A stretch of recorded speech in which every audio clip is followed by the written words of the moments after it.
Amawulire gaffe ag'ensi yonna ge tufunyeeyo olwaleero, muganda wange butereevu, tuli Gaza ate tuve tugende mu America tulabe ebikwata ku Trump ne Kamala Harris.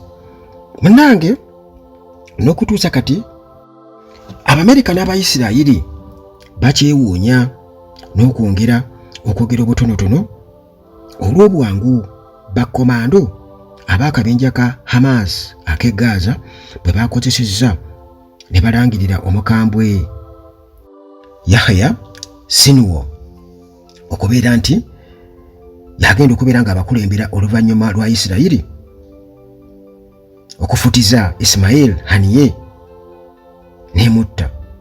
Yahya buli amwogerako n'amannyo asimba, era nga ono ye yali kagezemu nnyo eyabala pulaani yonna eya Hamas okulumba Isirayiri nga Oktoba 7 omwaka oguwedde bamale batte abantu abasoba mu 1,000 n'okuwamba abasoba mu 205, wabula wadde bamulangiridde mu mawanga agamunoonya okuli Isirayiri, Amerika n'amalala, tewali n'omu amanyi kifo kituufu gyali, wadde babatenda munnange okubeera ne bambega abasingayo okubeera abakabi mu nsi yonna. Ssaabaminisita wa Isirayiri Benjamin Netanyahu kyebuvuddeko bwe yabadde ayogerako eri bannansi b'eggwanga eryo yategeezezza nti omukambwe Sinwar oyo mulambo ogutambula, dead man walking, era n'awera okumuyigga nga ebiyenje ne bwe kinaabeera munnange kyetaagisa akumunoonya yonna gye yeekwese.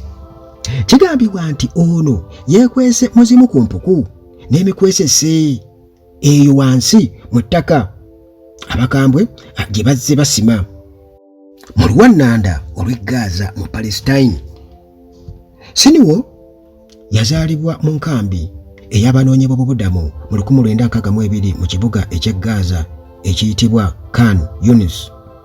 Y'omu ku bavubuka abaali embula kalevu abatasiba zikweya abaasookera ddala okuyingizibwa mu kabinja kano aka Hamas mu 1987 oluvannyuma bwe baalaba nga emirimu agikola bulungi ate nga n'omutima gwe n'ogw'empologoma byagala okufaanagana, baamuwa okukulira ebyokwerinda ng'okusingira ddala omulimu gw'abambega bano kwali nga kuketta Isirayiri okusinziira munaye ku mukutu ogwa ABC. Isirayiri yamukwata mu 1980 bwe yali akola ogw'obukessi, era mu kumukonya n'akkiriza nti yatta abantu 12 be yalowoozanga nti munnange bakolera Isirayiri n'okubakettera, nga mu bano mwalimu n'abajaasi ba Isirayiri 4.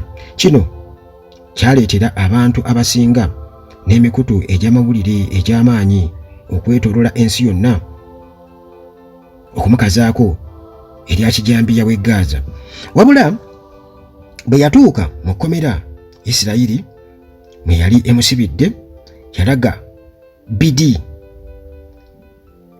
n'okuyiirangawo basibe banne omubiri nga ateekateeka okwekalakaasa munda mu kkomera, nga ayagala bakyuse ku mbeera mwe baali omwali okubawa ebimere ebibi ng'ebyembwa, obukyafu n'okubatulugunya n'ebirala.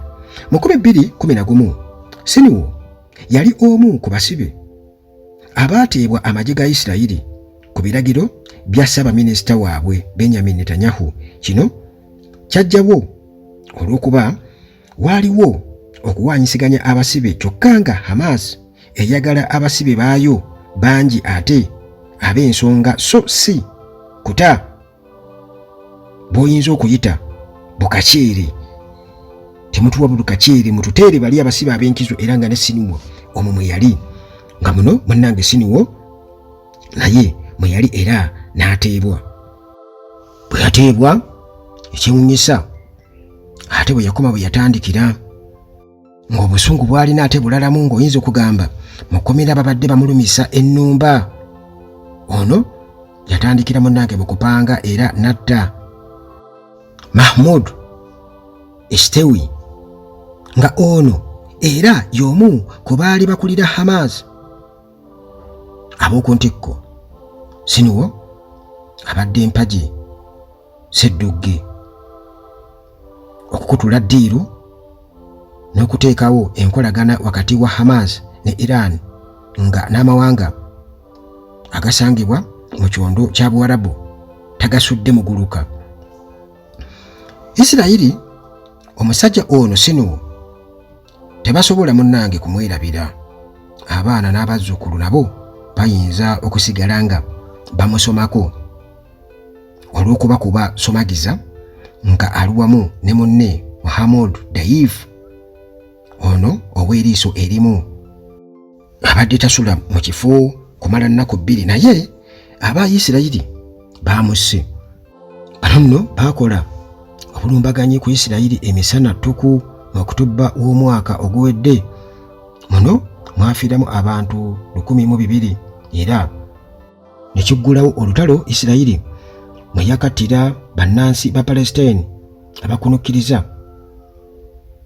40,000. Hamas bo bagamba nti okulumba Isirayiri effujjo lyali lisusse kwa Palestine nga n'ekirala nti struggle ya Palestine okubeera ensi eyeetengeredde ensi yali egyerabidde nga etinkiza na lutalo olwa Russia ne Ukraine nga nabo baali baagala munnange baddemu okwogerwako. Abatunuulizi bagamba nti kino kigenda kwongera kusajjula mbeera ya lutalo kubanga ate ono mukambwe nnyo n'okusinga kuyattiddwa Ismail Haniyeh. Eyo bwe tuvaayo tunaabyongerezaako kubanga byo munnange byafuuse dda namulanda. Tugende ku muggwanga erya Amerika. Eno nno abadde baleese omusajja agenda munnange okumalamu Trump akazoole. Bannakibiina ekya Democratic Party nga baduumirwa mukama waabwe Joe Biden baleese omusajja omukambwe era kawanda bigambo atamanyi na Trump. Omusajja ono Tim Walz nga ono munnange gwe balonze okubeera omumyuka w'omukazi Harris Kamala amyuka pulezidenti wa Amerika. Tim ye gavana ow'essaza ery'e Minnesota. Wabula munnange okulondebwa kwe kutandise okusattiza enkambi ya Trump n'okutuula obufofufu okumanya omusajja ono w'amaanyi. Agavumo n'agagambo agazito Trump bulijjo gaweereza omukazi Kamala kati munnange atandise kubeera nga agaweereza musajja ono Tim era babadde bamwanjula eri ekibiina.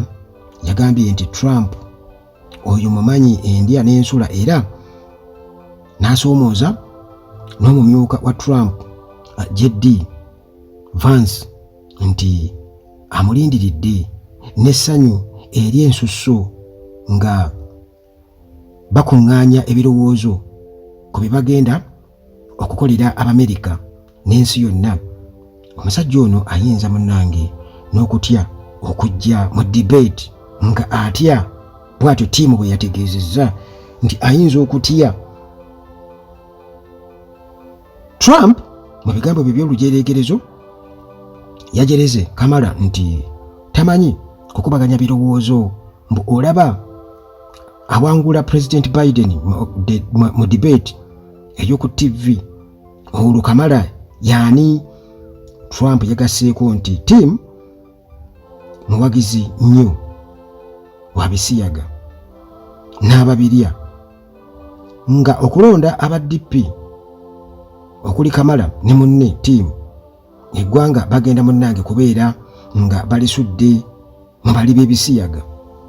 Kale munnange waliwo olutalo lw'amaanyi lutalukakuuse ku Trump ne ttiimu ya Kamala ku ani asinza abawagizi abangi abajja mu nkuŋŋaana zaabwe. Buli ludda lugamba nti lwe lusinga bwe baabuuzizza Trump nti aba DP bamujerega nti enkuŋŋaana ze temubeeramu bantu yabazeemu tinamwe mundekeemu. Nabadde n'abantu 17,000 naye temwabyogerako. Luli bwe nali nkubye olukuŋŋaana kyokka Kamala yabadde n'abantu 2,000 zokka. Mundekeemu nammwe. Oyo omukazi namuwangudde dda.